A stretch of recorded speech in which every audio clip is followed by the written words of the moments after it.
Напредува предистрагата за бегството на Никола Груевски. Шефицата на одделот кој гони организиран криминал и корупција за телевизија 24 вели дека преку меѓународна помош се побарани видеоснимки од граничните премини.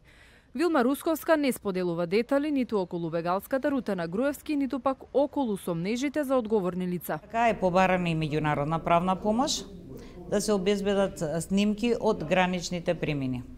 Овака, јас ко обвинител не можам да си дозволам да давам изјави било какви врз база на шпекулација. МВР тврди дека Груевски е се уште во Унгарија и таму чека одлука за азил. Овие информации ги добиле од унгарската полиција, но имале и други сознанија. Полицијата веќе неколку дена работи на откривање дали и кој од службениците го прикрил бегството и како екс-премиерот избегал од земјава без да биде приметен. Детали од истрагите нема. Од МВР во одговорот до нашата телевизија набројуваат 8 сектори и оддели кои се вклучени во истражните действија. Меѓу нив е и одделот за заштита на определени личности и објекти или така наречената 6-та управа во која се вработени и телохранителите кои му го чуваа грбот на Груевски.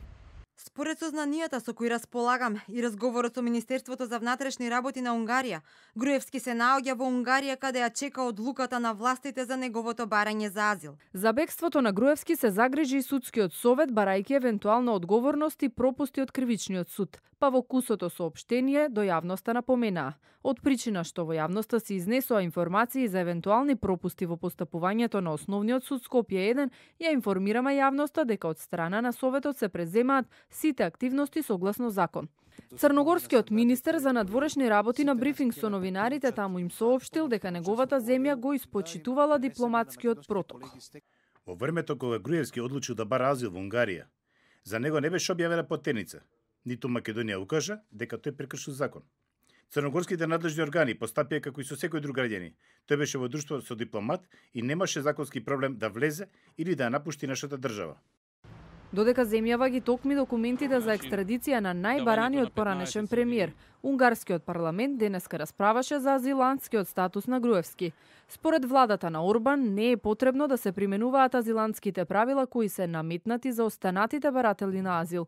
Балаш Орбан, државниот секретар во кабинетот на премиерот, кажа дека осудениот Никола Груевски добил специјален третман затоа што бил 10 години премиер, пренесуваат тамошните медиуми.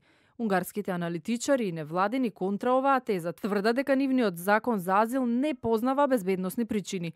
Хелсиншкиот комитет во Будимпешта на Фейсбук пост прашува дали Груевски е малолетно дете, бремена жена или жртва на семејно насилство, бидејќи само во тие случаи може да добие посебен третман. Балаш одби да одговори како Груевски пристигнал во Унгарија, но дециден е дека тоа не било со помош на владата на Орбан. Опозицијската партија ЛМП унтринава на пресконференција побара формирање анкетна комисија за случајот со Никола Груевски за да се утврди евентуална вмешаност на унгарските власти во бегството на осудениот премиер. Противниците на Орбан од денеска му објавија војна за овој случај и символично на зградата од Законодавниот дом на Унгарија е испружен плакат со ликот на Груевски, објаснет како VIP мигрантот на Орбан.